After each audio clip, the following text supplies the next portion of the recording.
Can you name the person that does the most side work in your restaurant? Can you name the top 5? The side work all-stars, the people who come into work, and if they're on your shift, you know you probably won't have to do all the heavy lifting in the kitchen. That you will probably have the ability to take it easy, get your things done, and go home. I'm willing to bet that those top 5 who do the most side work in your kitchen also make the most money. And it's not by coincidence.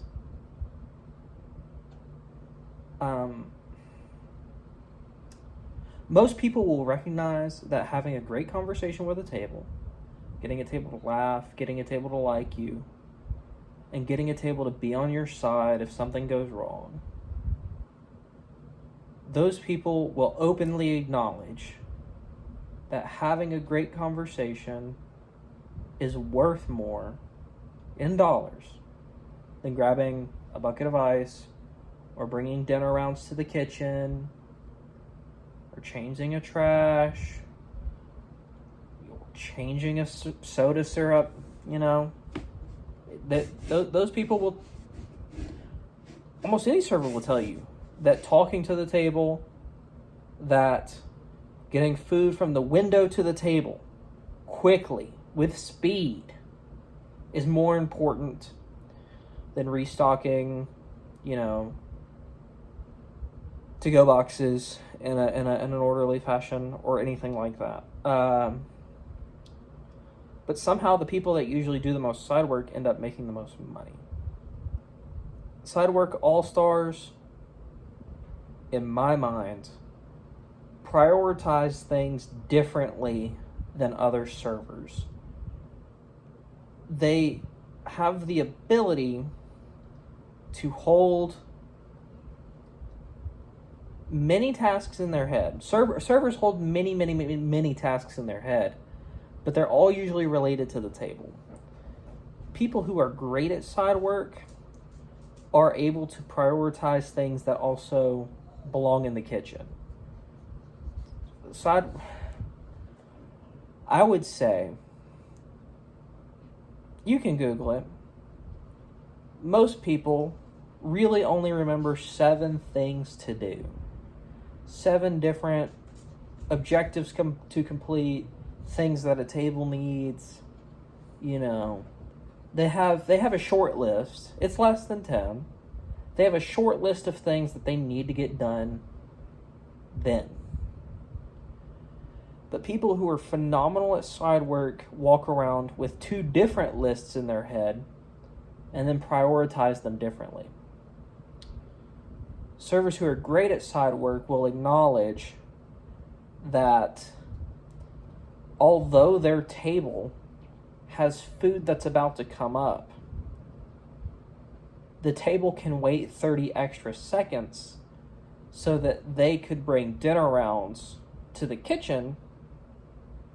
That way their next few tables will have their food in a quick and orderly manner.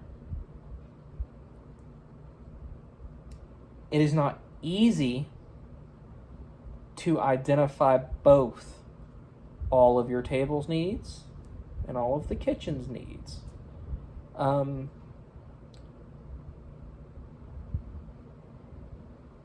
Servers are arbiters between the table and the kitchen. I hope I'm using that word right. Servers are the link between the kitchen and the table, and servers should recognize when the kitchen is having difficulty or needs priority, even if just for a minute. The servers in your restaurant who are side work machines that also make a lot of money, they usually have steps and routines that they follow, unspoken. Usually they just come up with it on their own and they don't tell anybody. I've seen servers who every time they walk into dish without a tray, they will pull which means they walk in with plates and cups in their hands. They empty their hands. They look at their empty hands, and they acknowledge that there is something back there, since they're already within proximity of what the kitchen needs, that they could help the kitchen by grabbing whatever that is, also help themselves, also help their teammates. Grab whatever it is, even if it's ice, even if it's plates, even if it's the pans that your kitchen cooks on.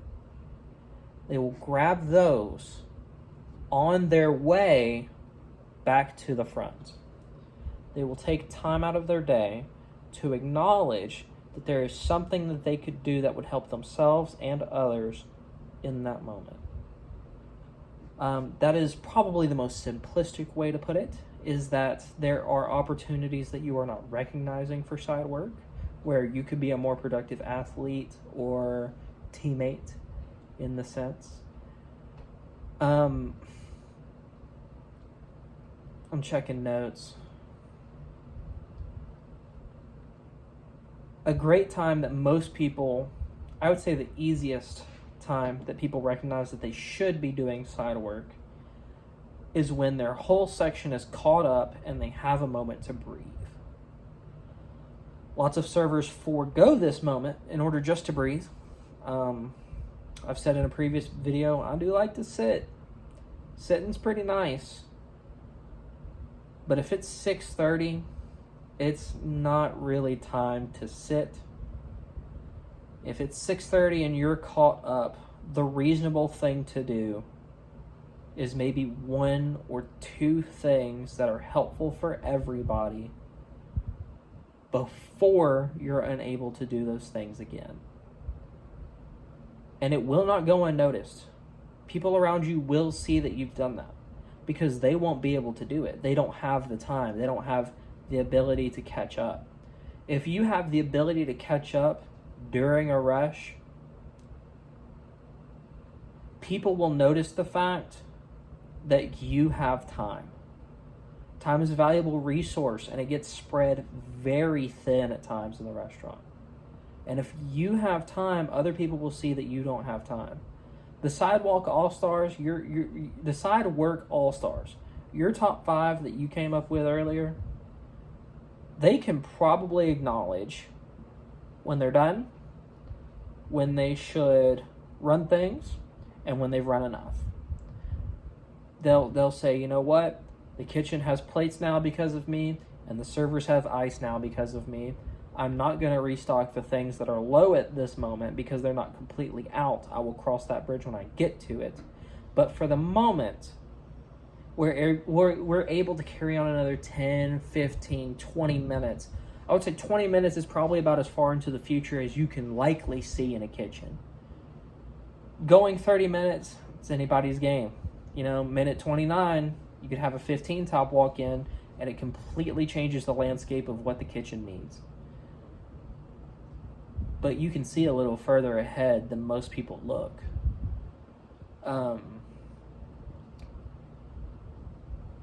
Sidework all-stars usually will come in and immediately do something sidework related.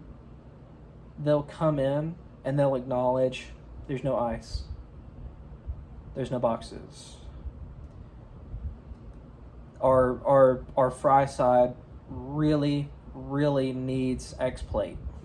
And they'll just do one or two good things to get them into their shift. You know, a foot in the door.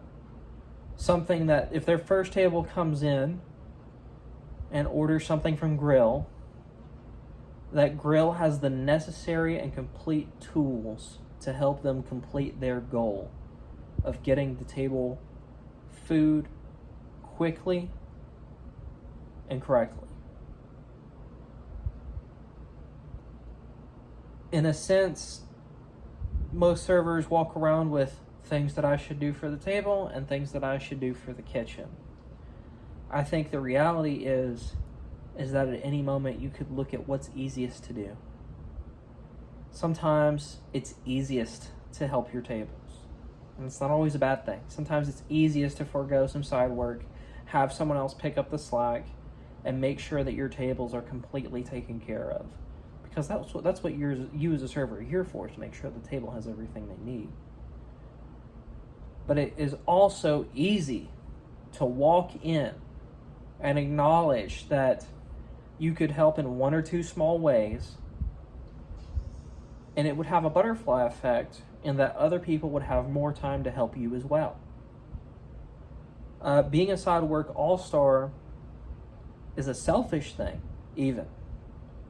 I would say that people who do a lot of side work mostly do side work for the fact that they know that not in the present moment, but that in the future, ahead of time, if they don't have the ability to do the things that they just did, someone else would have to, and they don't trust those other people to do it. Side work all-stars are usually not trustworthy. I would argue that side work all-stars in your restaurant don't want you running their food because they don't know that it's getting done perfectly. If you want to be a side work all-star, someone that your managers can look at, recognize, and put on the floor in a key position that they know you will be able to handle. You're the party mule tonight. You're taking big tops. When someone puts you as the party mule and you take big tops, they're acknowledging that when you're caught up with your 16 guests, that you will do something to help other people and the kitchen, and other servers, your bartenders, your food runners, whoever it is. And you will end up in better sections and make better money because spending a little time helping other people frees up a bunch of other time. If you spend a minute and a half getting ice and there are 5 servers on the floor, you've saved a cumulative 7 to 9 minutes, depending on the speed of the other servers, for them. Like total man hours. 5 times a minute and a half, you got between 7 and 9 minutes that you just saved for everyone else.